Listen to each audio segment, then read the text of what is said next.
when I was born in 1930, September 10th, 1931, my four parents was in slavery.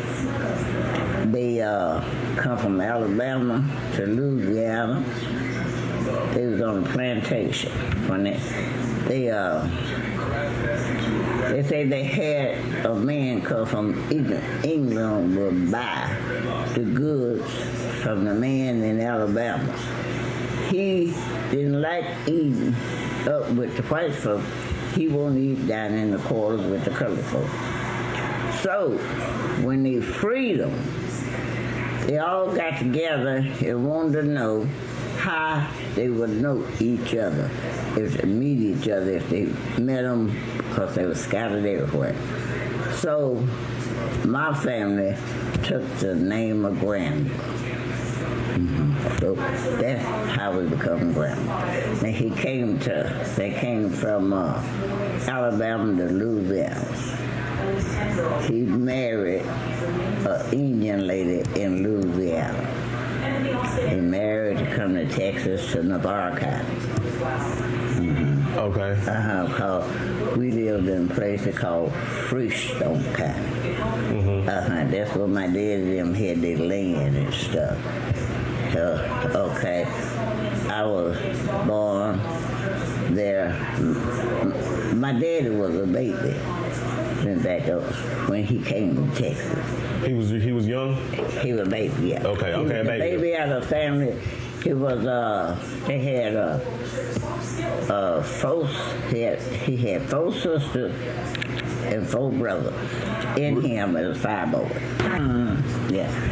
Yeah, so my father grew up in Texas, down in Freestone.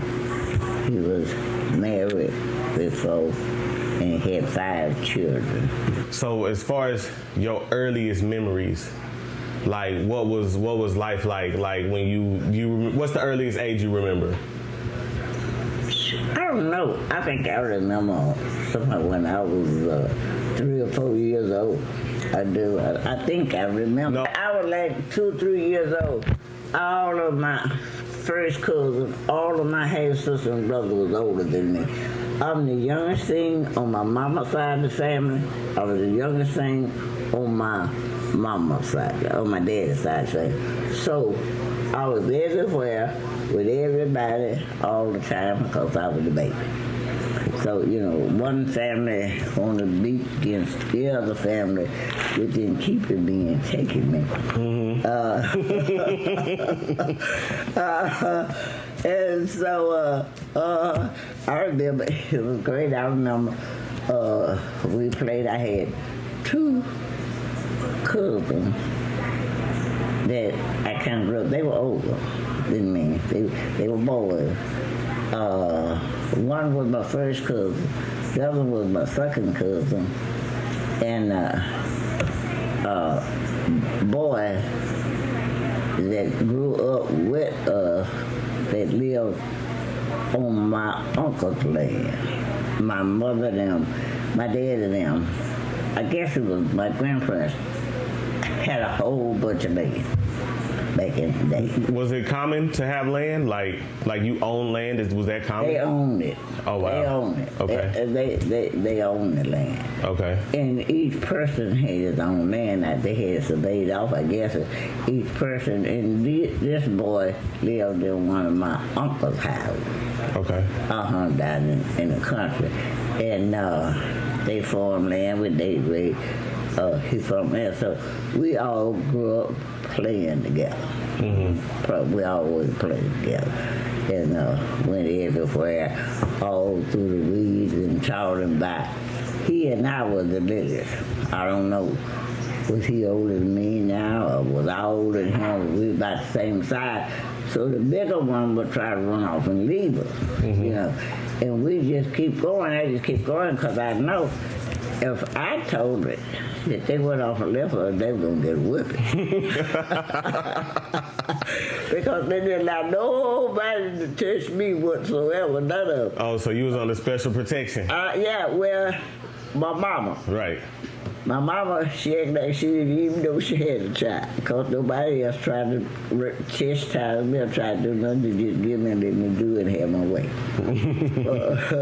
And my mama would stop me. That was the stopping point. She was a stopping point because she didn't lie. She didn't go for it. She didn't lie. There's stuff around her. You had to straighten up and fly right.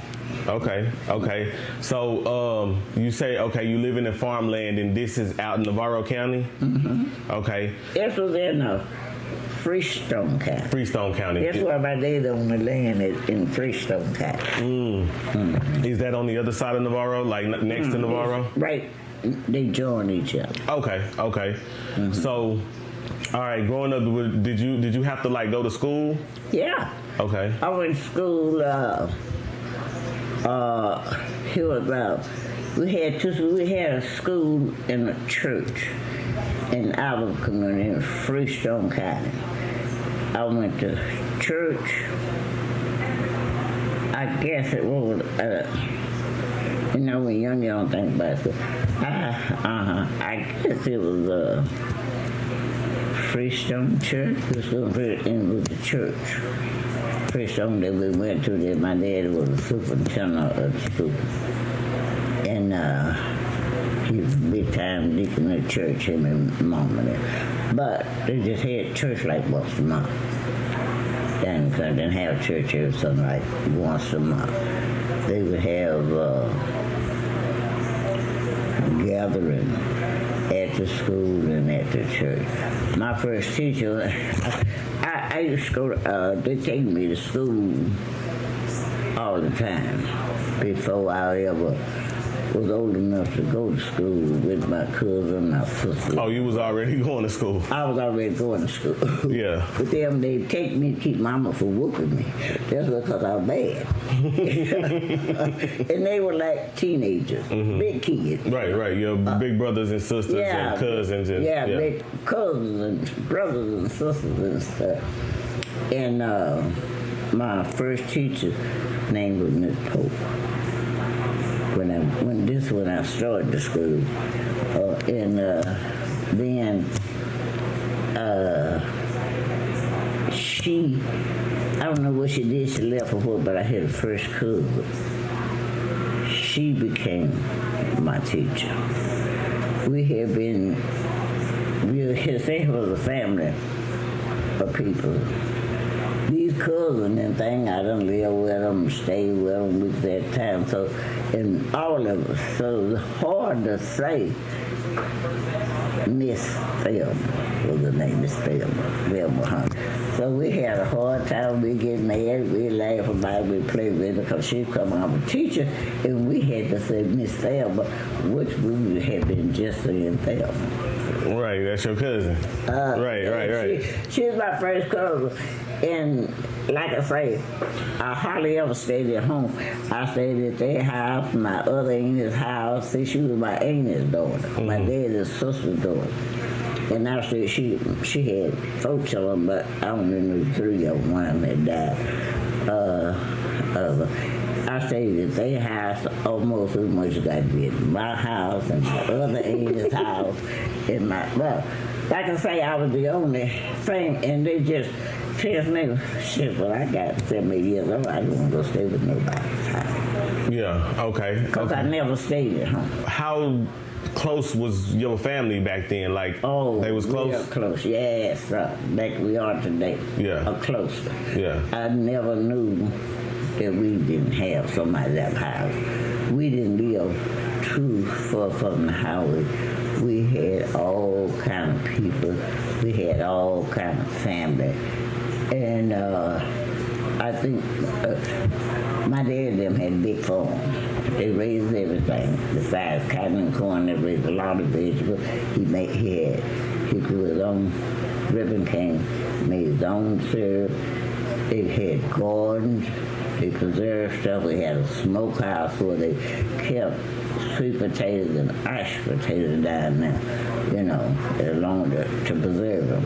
Mm-hmm. And just every kind of food. Peas and beans, they did a lot of canning. They killed hog for the meat every year. They killed a bunch of hog for the meat. So that's what it was about that. We had all kinds. We had chickens, guineas, turkeys, ducks,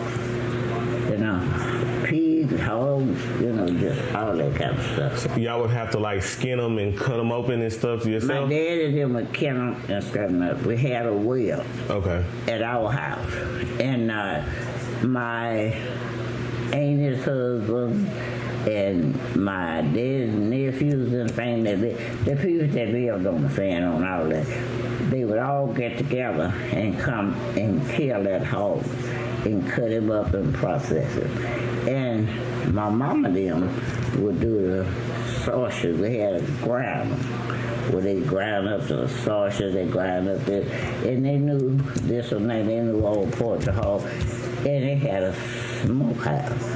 What they would do, they would boil this water in a pot to kill a hog down. They kill him, let him bleed, put him in this hot water, and then they scrape all the hair off of him. Then they hang him up, and they get all the guts and things out of it. Right. And then they'll wash him down good. Then they cut him up, ham, bacon. Chops. Okay. The ham and the bacon. And then they would process it. They put some kind of seasoning, I call it. There's some stuff they had. And then they would wrap it up and put it in a smokehouse. Ooh, I bet it was good. Ooh, you could smell bacon cooking a mile away. I see from up here with the Friday bacon and ham and stuff.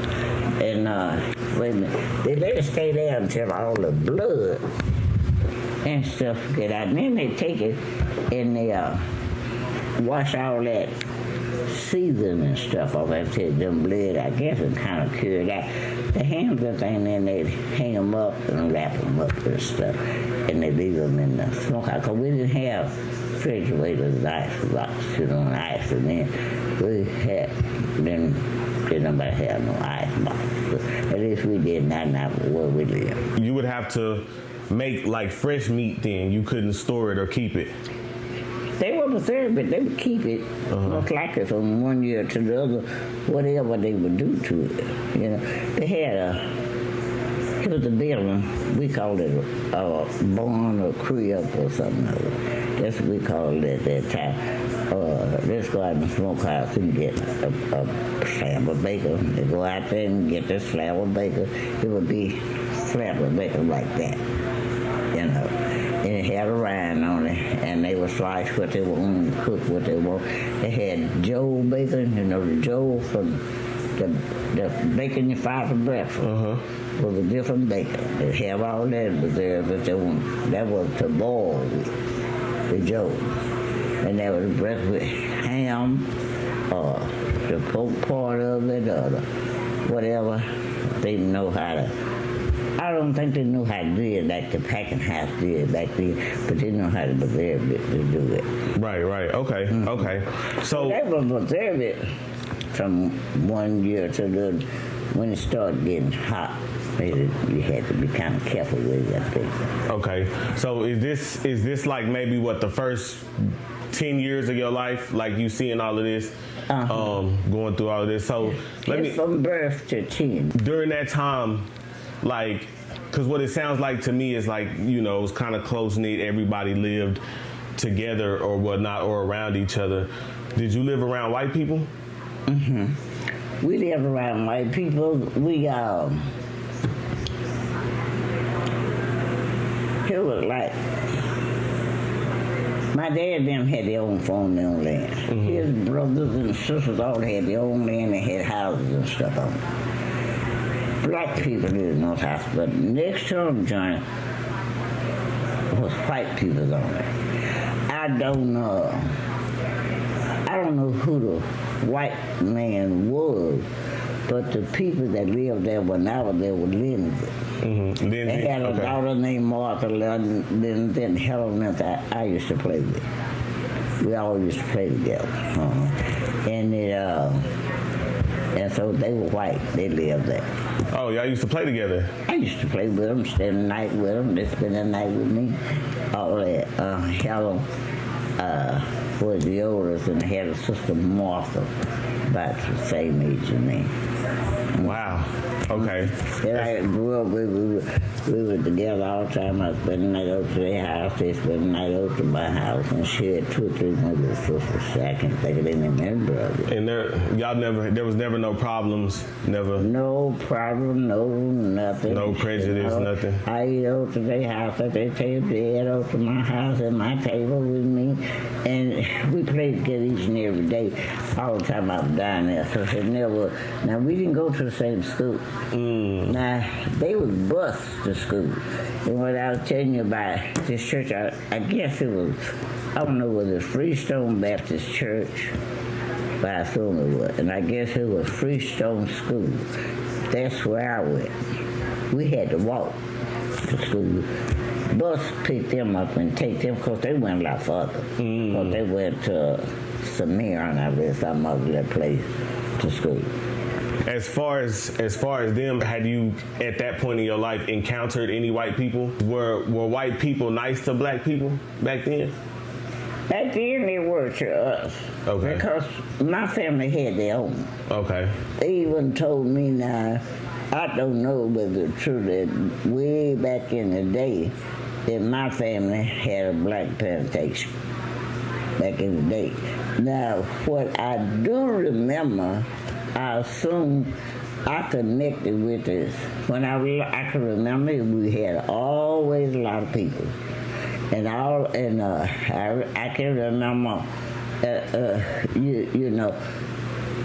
they would stay there and they would work, and eat, and then they'd go when they get ready. But I don't know. But I don't know. I wasn't old enough to realize it was a plantation or know anything about it. Right. To know what was going on. I just remember a lot of people being around all the time. And I just remember a lot of people would come. Because sometimes he'd be out getting folks from Corsicana somewhere.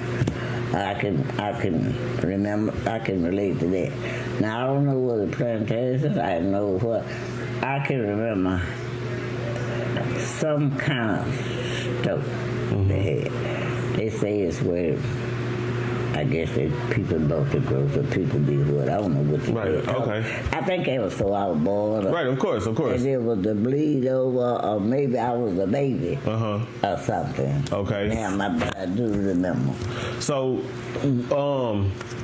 as far as this point, you kind of been in the country. Had you ever been like into the city? Yeah. I think I remember you telling me one time about when you used to go into town to Kearns. Yeah. My dad raised cotton and corn and all that kind of stuff. Sometimes he'd take that cotton to Kearns, to Gina, and I'd always go with it. Okay. That all the stuff, and it was a big community. It was kind of like this, and it was 3 or 4 houses, but they were mechanical. Okay. And one of them had a genius, and he would take it up there that was around Prayer, but to Curry, we go in the wagon, he'd take us all day, and we go up there in Gina. He was K. Williams store, and some other stuff. I can remember. I don't know what kind of store this was, but it was a store, and they had benches, and they used to have boxes out here in front of this store. But this store was just like people hung around a lot, just like that store down there. They just hung there and they buy bologna and crackers and soda pop and ice cream and stuff like that. And they'd be sitting there around there eating it on Saturday or something. Okay. On Saturday or something. And then it was the place that's kind of back up in there. I don't know what place, but I know it was just a little place. It was only for black. But we used to go there. I used to love to go there and get some chili. Chili. Okay. A bowl of chili. Yeah. When I was real little. I don't know what the name was. And you said it was black only? No, it was white. Oh, okay. I think it was white. Okay. I think it was white. Yeah, I know it was because there's white people here. Right, okay. But they had just like this kitchen here, black. And the white was in the front. Okay. You know, that's surprising for me to hear because like all throughout school, they kind of taught us that, especially back in them days, black people couldn't eat where white people ate and all of that. You couldn't. Okay. You couldn't. That's the reason why they raised this stuff and all that. Our people, we had, actually all our relatives in the coast, they would come from wherever they would live in. Like a lot of time was hard. Would come down there to eat, to get food, because they couldn't buy food and they didn't have nothing. So they come to the country because they knew at my dad's house and my aunt's house, they would be welcome. And they could eat all of it.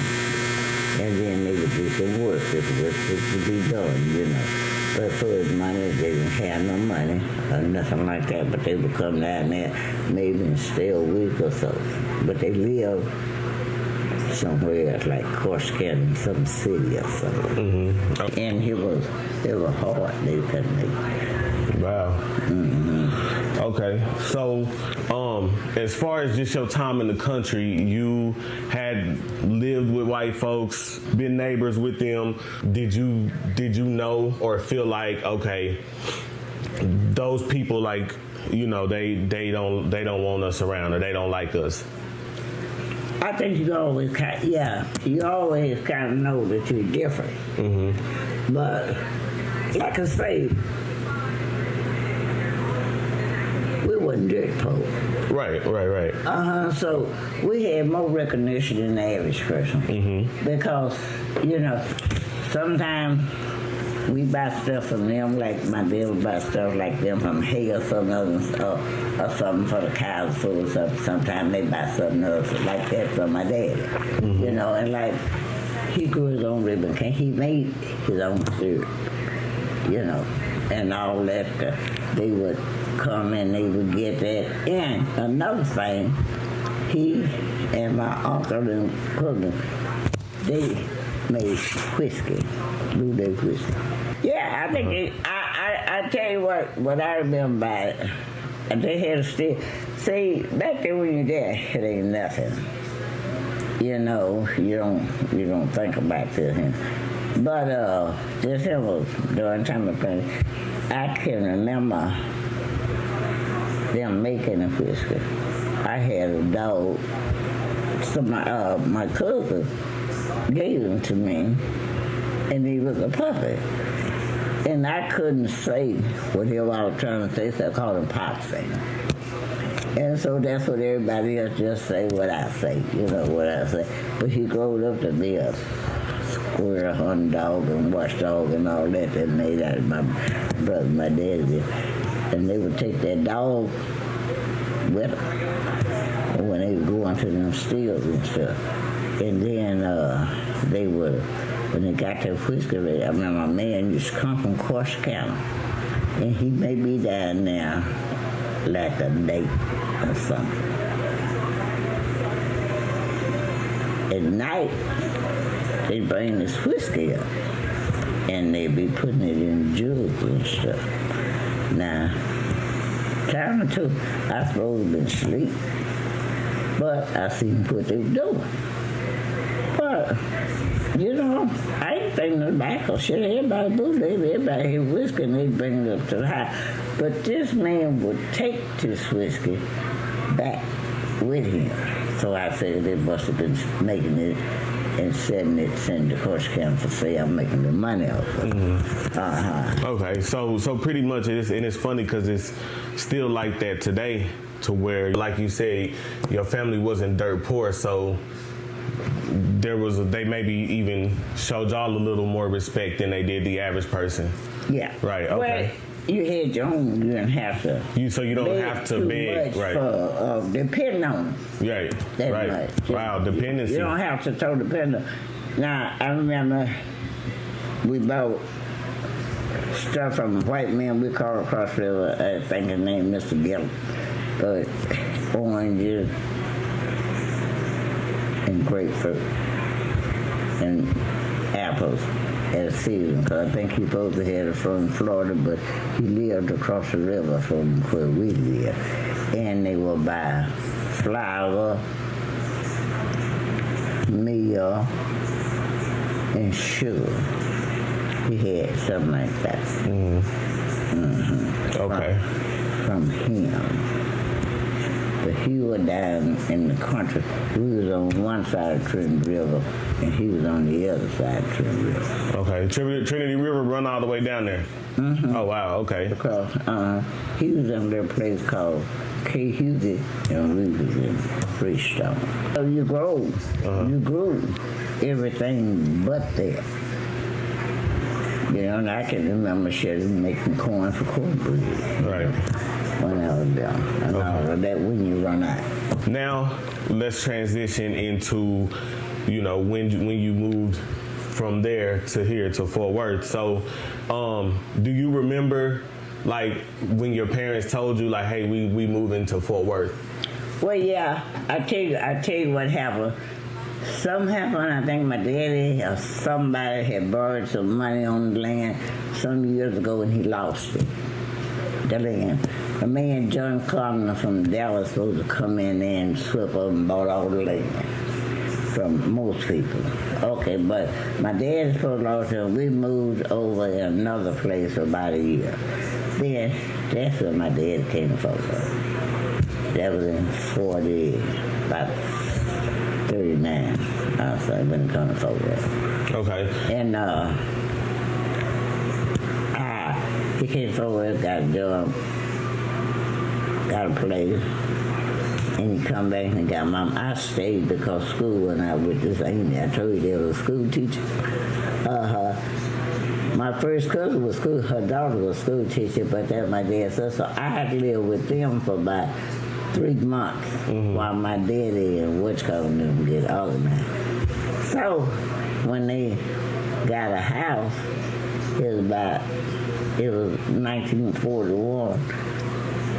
And they came back and moved to Fort Worth in 1941. So that's where our life began on the north side, 1941 as a family. But my mom and dad, my dad came here about 39, I say about 39, and got a job and worked and then got a house. And then they come back and got me in school with that, because I was still in school whenever he left. Okay, so when you knew you was about to have to move to Fort Worth, how did you feel? Were you happy? Were you sad? Ooh, I was sad. I was mad. I didn't want to come when I got here. I didn't want to stay or nothing.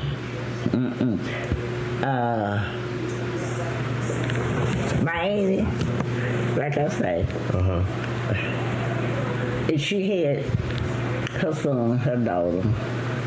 He just had got married. He just had a baby. And here was some folks that were twins. We're still friends today. They lived across the road from me. And it was a bunch of children. A whole bunch of shit. And we went to school and played and went fishing, went to the woods, we went rabbit hunting, killed rabbit, we called ourselves going, me and a girl in the early, she still living in Trushy in Corsicana. We used to go down on the branch where we lived at night. Take a stick and put some little coal on it and go down and call ourselves and catch the birds. All that kind of stuff. Okay. And I can remember going out there doing all that with them, Yeah. They have a gun. We wasn't no gun or nothing. I never went there. They had guns and stuff. They go off in the woods and kill squirrels. But it was like a lot of land that didn't have no house on the weeds and things that grew up. People died. When they wasn't working or nothing, I guess when it got kind of cold or something, but they would go out there and take sticks. I knew I was too little to do anything, but I was with them. Right.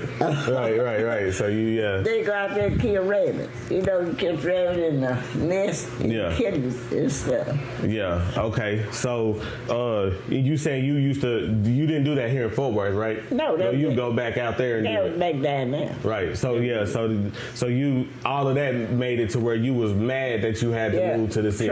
Country. Because of all of that. Mm-hmm. I missed all that. I'm leaving all of that behind to live in Fort Worth. Right. And I'm scared to death.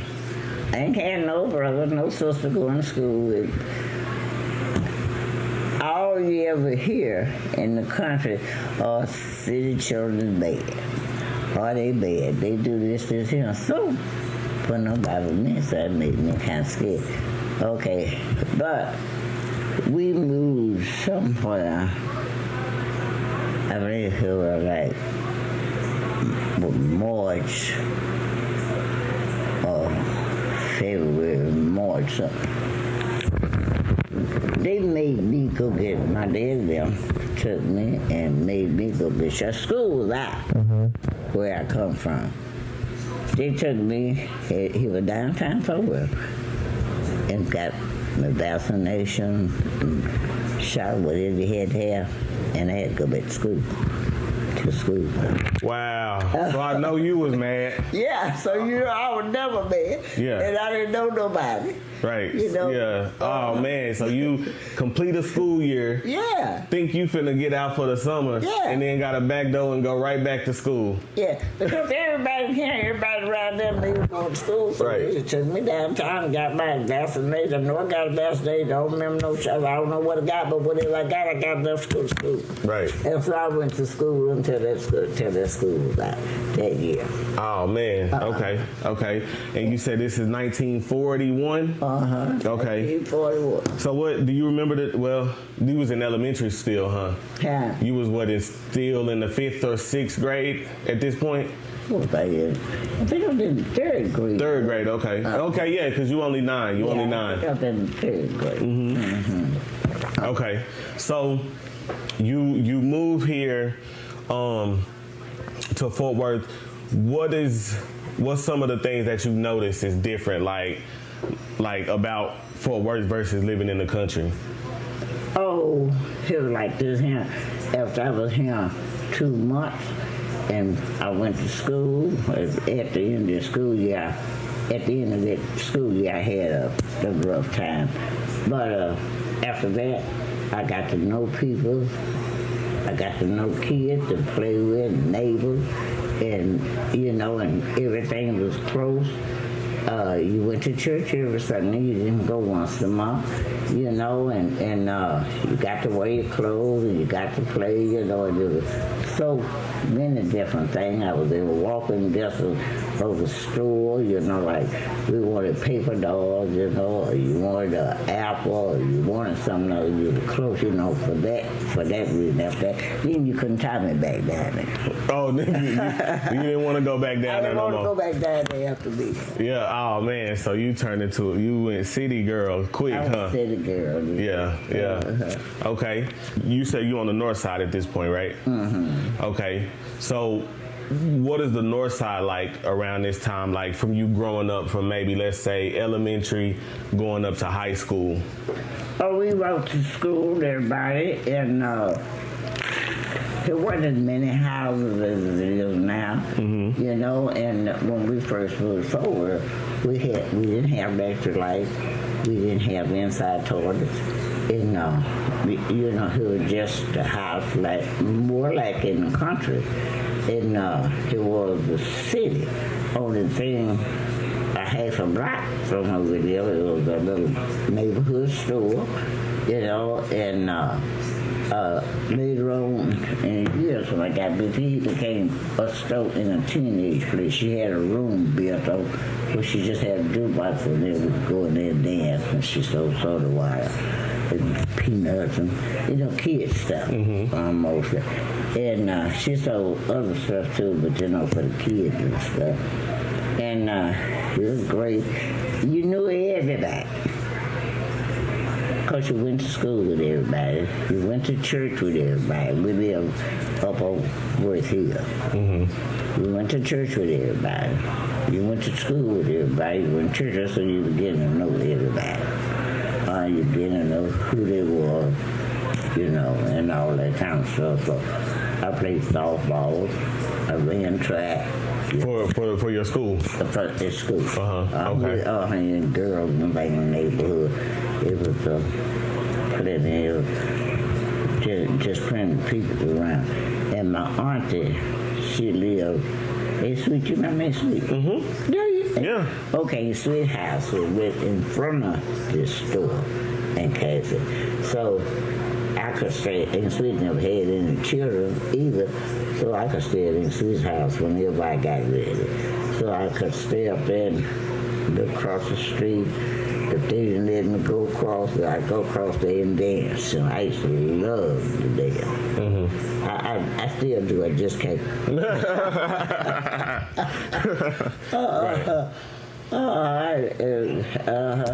And we all went to school together. We all went to church together. I think he was about 7, 8, maybe 10 of us girls that lived in the community, played together. They were baptized at the same time. We brought the Worth Hill Baptist Church. We didn't have a swimming pool. We went to Charlotte Baptist Church. Okay. Pastor that began with Reverend Washington. I was Pastor Reverend McKenzie. There've been a lot of changes since then. But that's what it was back then. And I knew pretty much everybody because you went to one school. You went to one high school. You went to, if you lived on the north side, you went to Clinton Avenue. If you lived in Fort Worth, Mansfield, all these others in Calip, you went to Irontail. Really? Really. Okay. So that's you knew people from there and here and there because while you went to school with everybody, Blake Como, Stop 6, north side, west side, so you know people. Right, okay. You learn a lot of people.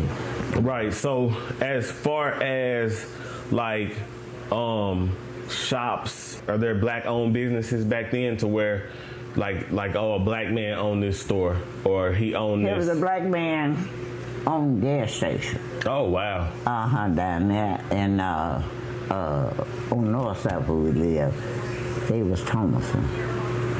And, yeah, they was Thomason. I went to school with the kids. Okay.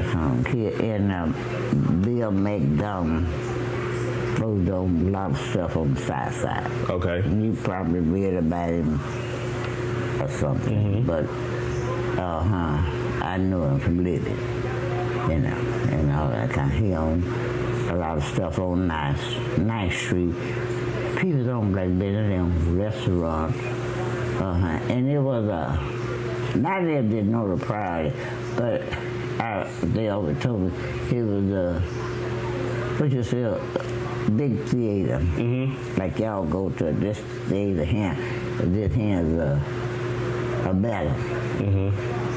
This was downtown, like Ninth Street. Okay. Like that, he used to be a lot of black business owned in that, and it was a theater. He owned that. We had black business, black doctors, hospitals, had a black hospital. Charlene and Boo were born in a black hospital. Oh, wow. Okay. So, by the time you get to high school, are black people like nice to each other, friendly with each other, or, you know what I mean, where today, black people... No, it's a lot different than black and white. Then, but I tell you what, it was kind of like you didn't bother them, they didn't bother you, them that, or if you got a chance, you know what people would do, they gang up on the black, they gang up on the white if they got a chance and beat them up. Things like that would occur down then. But, so that's what it was. But normally, black and white got along, normally good. the decent one. Right. So we did not. Right. So we did. So it was just a lot different. Mm-hmm. At that time, you couldn't walk in front in a white place and eat and something like y'all do today. Some places you could even go in, and some places might have had a little small place, not big as this kitchen, with a stool or something where they like black.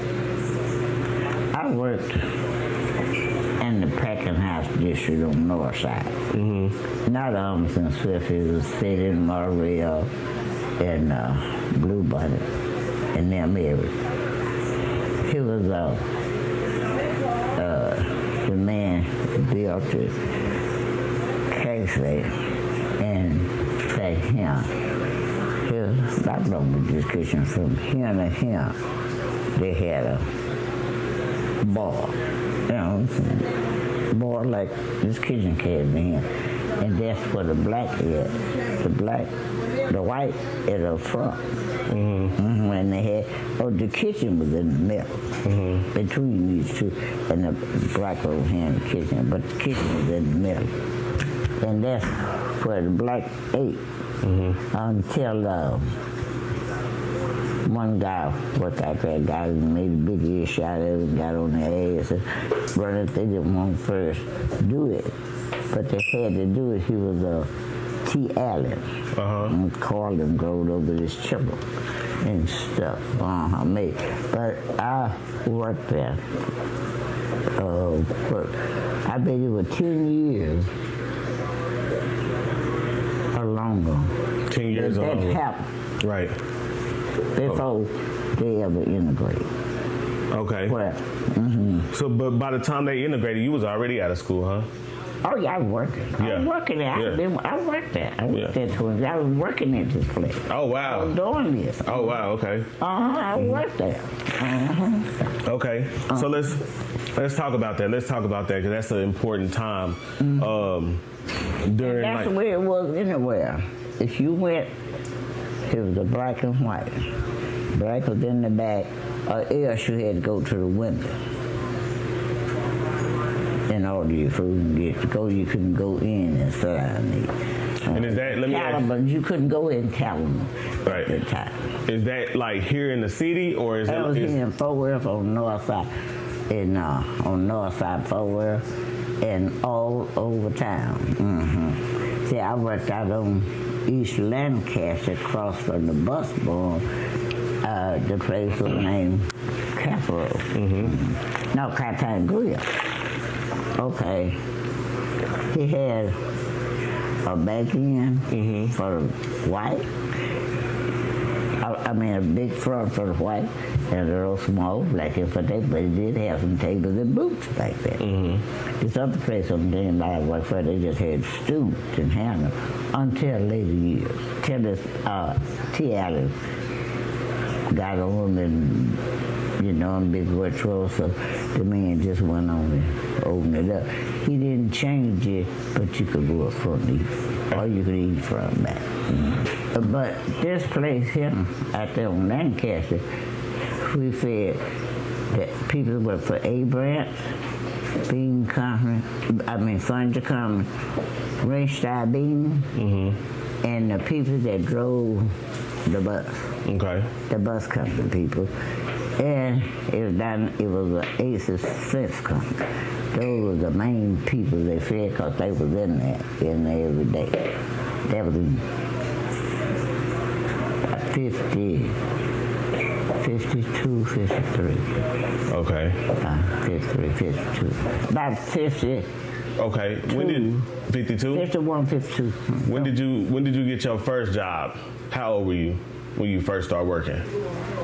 Well, shit, when I first started working, we used to go get you a job at the laundry when I was about 13, 14 years old. And so we used to work at the laundry. They let you work there.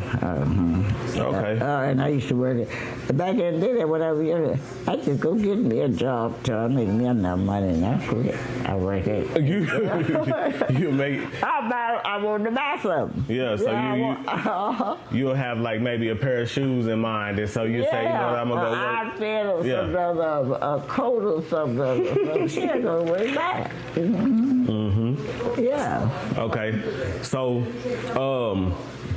when did you graduate high school? I didn't graduate. Okay. You just start working. I got married. Oh. I got married at 15. Okay. And that's when your Aunt Bob Faye was born in 1947. I got married in 1947. But she was a 7-month baby, her and Francis and Bud. I didn't care for 9 months. I was 7 months. Okay. So at this point, that means at this point you meet my papa, and okay, y'all get married. At this point, like, do you kind of move out, like, your mom? Okay. Yeah. Okay. We had our own house, our own place. Okay. In 51, my daddy died. Okay. My daddy. And how old were you? About 18. And my mama never worked or never did anything or nothing. So we moved in to take care of her. At that time, it was Barbara Faye, Francis, Charlie, and that's all. Now, Billy and Ronnie, they were born there in the house on the north side. Right. All the rest of them was down there. I just had Barbara Faye and Francis and Charlie, 3. When you got married, like, what did your husband, what did he do? What did he do for work? Like packing house. He was a painter. Packing house. Okay. He worked at the packing house. Okay. Okay. Cool. And how'd you meet him? He used to come up to this little place I was telling you about, teenage place. Where we danced. That's why I met him. Y'all moved in. Got married. And okay. Got married and then. And then moved in. Okay. Then we. I was married till he died in '63. Okay, he died in '63. How old was he? 41. 41. Wow, that's young. Yeah. That's young. Okay, so what was it like? It was like 2 kids growing up together with kids. Right. Okay. Worked and take care of it, loved them and did what we did. And what's called, but that he made sure, I know it's the book where you grew up, where he was stinging, you know, and I didn't want him to play football. He said, oh yeah, he's gonna play football, he's a boy. Right. You got to let him play. You know, I'm tender hard and all. You didn't want him to play football? Why? No, I didn't want him to play football. It could be hurt my baby, you know. What's up, Mom? What's up? Running all of it. Yeah, he was a good father. And when he said something, though, he didn't. He let him go. And then when he see them, he get rid of them. Like, you know, sometimes they're supposed to wash dishes or something. But they just keep playing. And then that's why I wants to go down the street. Now, you ain't wash them dishes there. You can wash them dishes. That kind of problem. He was fought like that, him. He and my sister had them stayed into it all the time. Y'all know about. Cause he didn't want her whooping his children. Oh man, he wasn't going for it. No, he didn't want nobody in the world to whoop their one of them. Me and Mama, we could. Right. Okay. We couldn't help ourselves by me. But no cousins, no the folks down the street. Right. You want to say whooping? We could get the back too for get. Cussed out. Right. He finna let you know. That's his job. Right. Okay. Okay, and that's of course that's why all of our last name, me and my daddy, is Copeland. Right. Right. Okay. Okay. So, did you know his family? Did you? No, I didn't know him. Okay. Or his family until I met him here. Right. He had just finished high school. He got high school instructor to play basketball. Oh wow. So, he decided not to go to college and come up here and get a job. Back in the day. And so that's what he did. He come up here and got a job and worked at Painting House. That's what I made. Okay. All right. So, at this point, you say he died in 61? 63. Okay. In 63, as far as when he passed away, like, did it hit you hard? Like, oh yeah. Okay. Yeah. You had 9 children to take care of and no fault. Right. Okay. One thing about it, all of them were just a year apart behind each other. So it looked bad, but that made it easy. Yeah. Because all of them could take care of themselves. They're big enough to understand. If I told Bob, now you stay here and they better not go outdoors or something like that, she would see to it, and they knew what I said. So, like that. Okay. So you mentioned, now you kind of got 9 kids by yourself or whatnot. And my mama. Okay, yeah. Mama was there taking care of. After my father died, I moved in. They were buying a house. Okay. And I moved in and finished paying for the house because Mama never worked and took care of her. See, Mama never had no income until 71, and I moved here in 71. Okay. You moved here to Holland Hills in 71. Right here. Okay. She started drawing. My dad is so cute. He died in 50 now. And I had to take care of my mama just like I did my kids. From 51 to 71. Right. She started getting chicken 71. Okay. So, boom. I paid for the house. I had some room on it. So when I moved here, I bought a television, and that's all. The rest of the stuff, I just moved in here and bought. What I need to stay in here. Okay. So at this point, your kids is going through school, getting out of high school and stuff like that. So maybe the 70s, 80s. At this point, you of course starting to have grandkids. Well, after they started finishing high school, by the time they started high school, say what I did after he died and moved in, I had 2 or 3 jobs. So I kept it, but I never got on the welfare. Right. I really didn't have time to go apply for it. They were giving you such a hard time until I just had jobs. At one point, over 3 jobs a day. Right. Every day. Wow. So you ain't no sleeping, huh? But I was independent. Now, I'd be so tired sometimes I couldn't go to sleep till it was time to go to work. But so far, God see me through it. Right.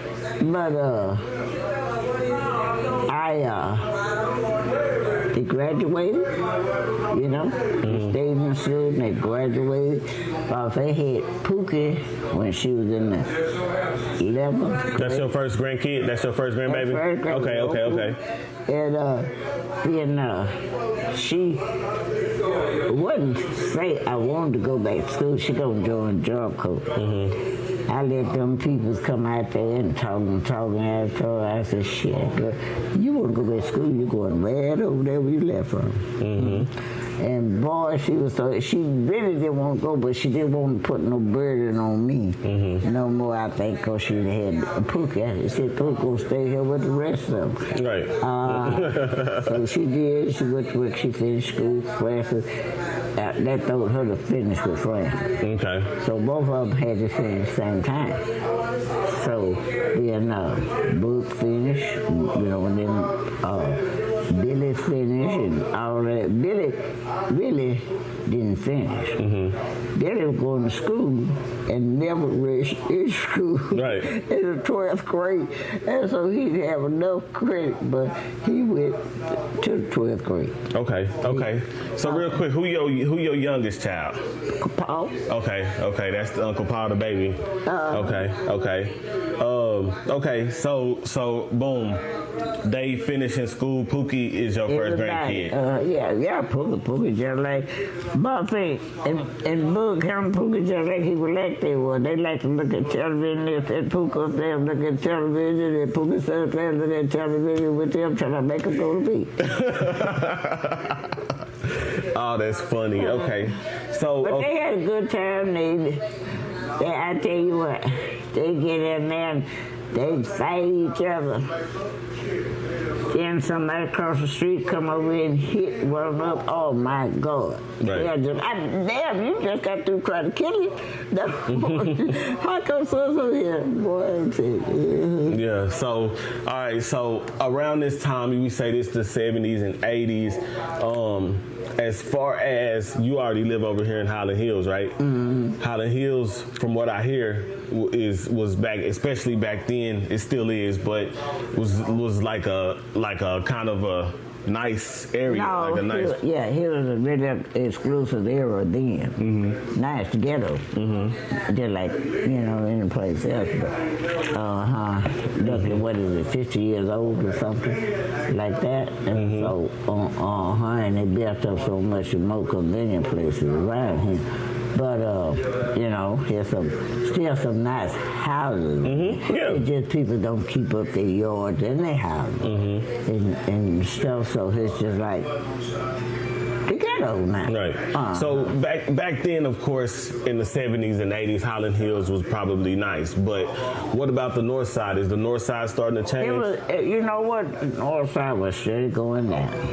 Steady going down. It's steady going down. And Mama went to the nursing home. That house that we live in, me and Charlie bought it and paid for. That's your granddad. Bought and paid for. Now, they had, my daddy had that house and moved on it. We added some more room onto it. And he didn't live about 2 years. We finished paying for it. So whenever I moved in, that house had been paid for. Okay. It had been after when he died, the house was paid for. Right. For sure. Okay. So you said the north side was steady. Had been added on to it and everything. Okay. So, Mama lived there until she went to the nursing home. And, I tried to let all of them live there, but then I eventually had to sell it. Right. Okay. Yeah, I remember that house too. From when I was remember when you said at the beginning you can remember stuff from when you 2 or 3? Yeah. I do too, because the stuff I do remember from that age was being over there with her. And we're gonna talk about that. So at this point you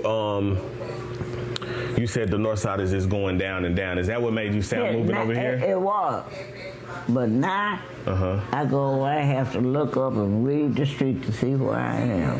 That's how much they have improved it. It has grown, but it's mostly Spanish people. Right. That's in that. Hispanic people rebuilt. Mostly black people. It's mostly Spanish and white. Right. For sure. There are new brick homes and everything. There were a lot of vacant lots. Like I say, when I moved forward, you knew everybody. Because it was that small. It was on the hill. And part of the people didn't grow because people were down there too. But now, I go over there and it's in the same place where it used to be a store down on the corner or something other, cafe, his car lot, the filling station, you know. We lived on the street, we run into Anger, and we lived about 2 blocks off of that, well, to the corner, you know. And all of that has been a long time ago. They had a little neighborhood store there, you know, houses and stuff like that. But, you know, they have improved on people. Right, okay, so let's talk about this. You went from Pookie being your first grandkid to you probably at some point looked up and said, God, I got a lot of grandkids. As far as like when people, let's say, have kids, right? Are you one of those people who look at it as like it's a blessing, like to have kids? Yeah. Okay. So like when your kids come, I think if you able to take care of them and treat them right, it's a blessing to have them. I don't think you're supposed to mistreat or misuse kids. Right. I mean, like Pookie was my first, Derek was my second, and Reggie was third. Okay. Okay. So I say that to say, so like when your kids will come to you and say, "Oh, Mama, I got a baby on the way," or whatever, you'd be happy for them most of the time. No, not if she wasn't married. Right. Okay. Got some girl pregnant. Right. Okay. I didn't think it was right if you wasn't crying that. Now your Uncle Ronnie back there, good reason that he had 2 of them women pregnant at the same time. He come in with it. Called her. So, but one thing he said, well, I'm gonna marry Mama. Okay. So he did marry, but he had another, but I don't know whether he ever knew Fred or not. Right. Did you ever know Fred? I don't think so. Okay. So, so, you know. Yeah, okay. So you're gonna run into that. Right. And you know, so no. I don't think that kind of stuff is right. Right. Okay. Yeah, that's real. That's real. At a certain point, okay, fast forward to 1990, that's the year I was born. All right. Some of my earliest memories is kind of being at the house with my great grandmother, right?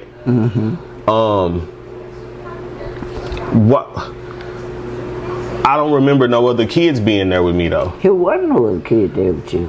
It was Mama and then Sweet there, and they thought you was a piece of gold. You saved their life, huh? Because I don't know, kid and dog to people. You know how people crazy about their dog? They was crazy about you. Mama didn't want me to come over there and get you and take you to the store. She didn't want me to come over there and get to you that. I said, well, Mama, you keep it there. Yeah. But you don't pay no attention to him. You're gonna let that boy get hurt. You know, and that's what she'll tell you. Yeah. Cause she was a little boy, and you sat there and loved both of them. But I don't know about blood. You paid more attention to Mama, which was your grandma, than you did Aunt Sweet, which was your aunt. You ain't trying to do this because you don't know no better. Right. But that show you about blood. That show you about real blood right there. But you did Aunt Sweet too.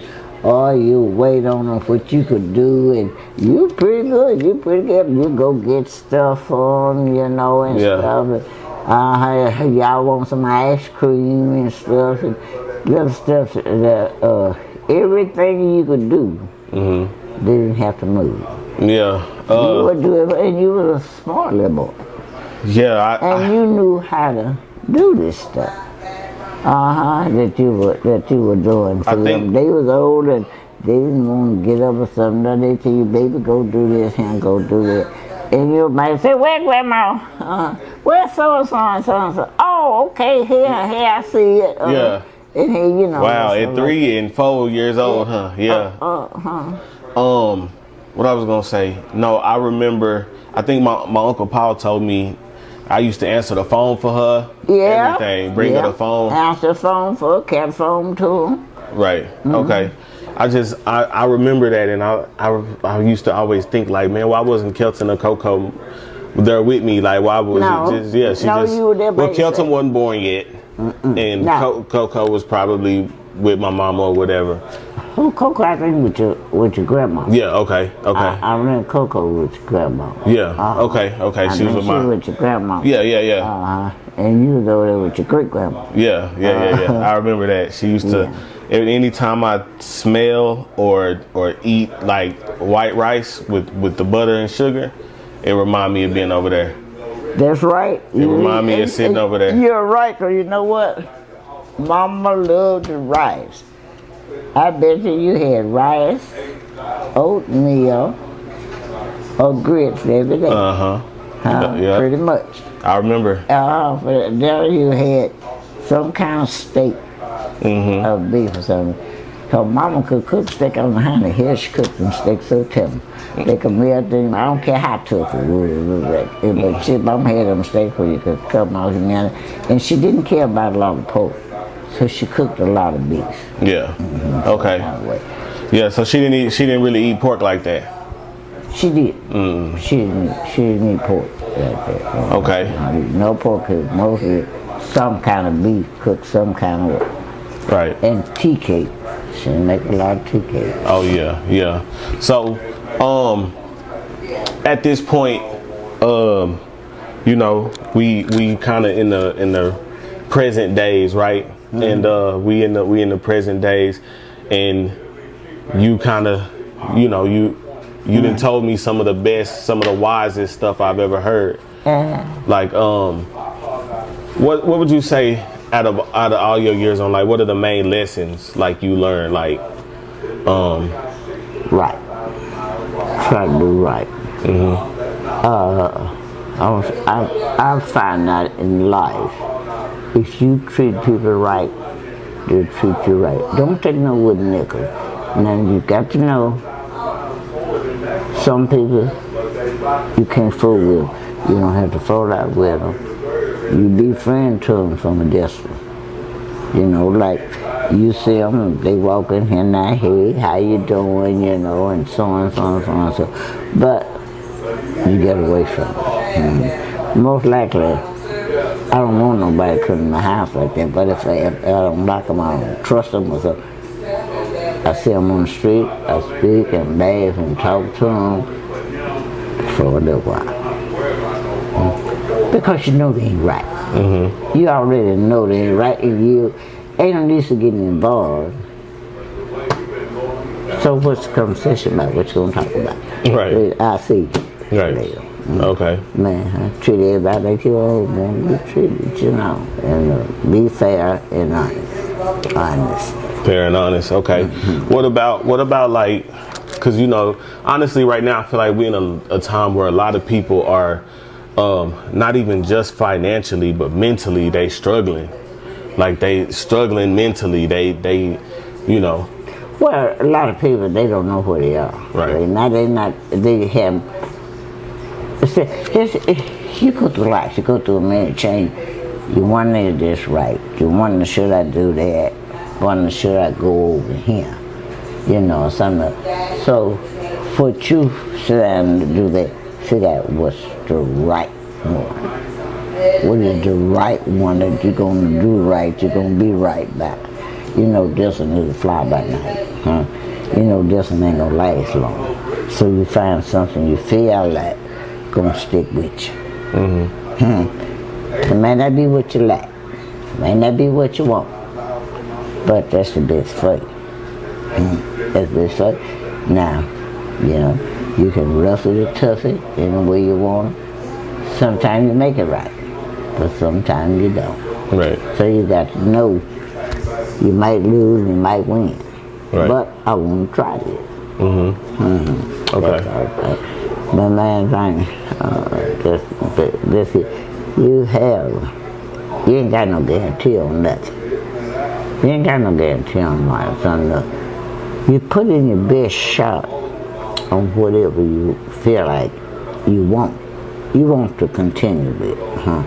You know, you put in your best shot, do the best you can by it, do the right thing by it.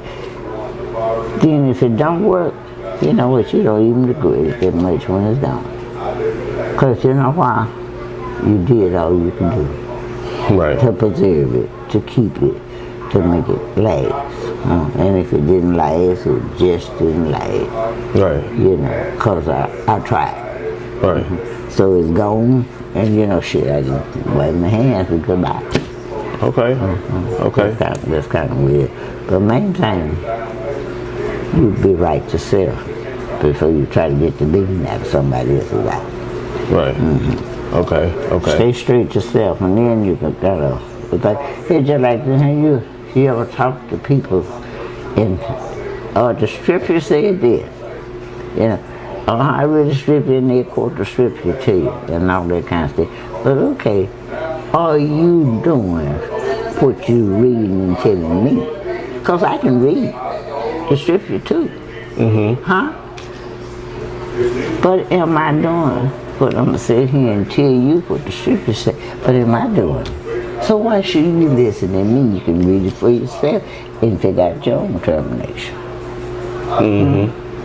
about it. Right. Huh? Yes, ma'am. That's what I'm going like that. Yeah. You know, people, oh yeah, so and so, God said this, God said this.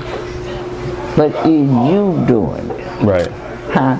You quoting it every time you open your mouth. But you ain't living none of it, but you're going to read to me. Hell, I can read. Right. Right, my eyes work. Right. Right. But you got to figure out the meaning of it yourself. Right. You know, that's interesting you say that, because here recently I have been kind of I grew up going to church, but I haven't really gone since I've been an adult, you know, like myself. And so I've been, you know, actually Jessica, she told me she didn't know who David and Goliath was. And I said, what? She's like, I don't know nothing about the Bible, about Jesus, about God. I said, wow. So I said, all right, I'm gonna show you. I'm gonna show you, because I feel like everybody know David and Goliath, right? Everybody know, she know Adam and Eve, but I think that was the surface level. But either way, I kind of been showing her, and through showing her, I kind of understand a lot of stuff different than when I was a kid that I didn't understand. So it's interesting that you said that, because that's exactly what I be going through sometimes. Or like you said, sometimes somebody tell you like, oh, this say this, but it's like, do you read it? Or I can read it, but do you live like this? Yeah. That's the thing about it. You know, you can read it. We all humans, you know. So. Well. And doing it is believing. Doing it and saying it. Now, there's a lot of people like Jessica. A lot of people don't even believe in God. You know, it's a shame, and you wonder why. She believed in God. She just didn't know anything. All of that other stuff. Well, but I'm not saying she do. Right. But that's what it is. But it's good you got time to teach her. So when you get tired, start going to church. Yeah. Okay. Start going. You and her. Right. And the kid. You need to take them, because they need to learn, and they need to go. You know, let them go and learn it. Now, Mia. Now, it don't mean you got to be a holy night Christian. You can't drink your beer, you can't do this, but you got to learn God's expectation. And that's right there. Right. That's what it is. Right. Okay. It ain't what goes in you, what come out you. So if you drinking that goddamn food, that's coming out of you. Right.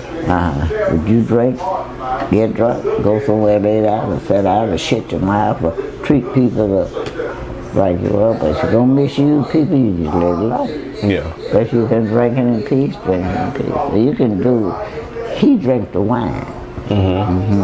So that's where they is. But a lot of people wasn't raised in church or didn't go to church or something other, and they don't know because when he was a kid, the family just didn't take because they didn't go. Yeah. Yeah, that's kind of how it was with them. She just didn't. You know. Yeah.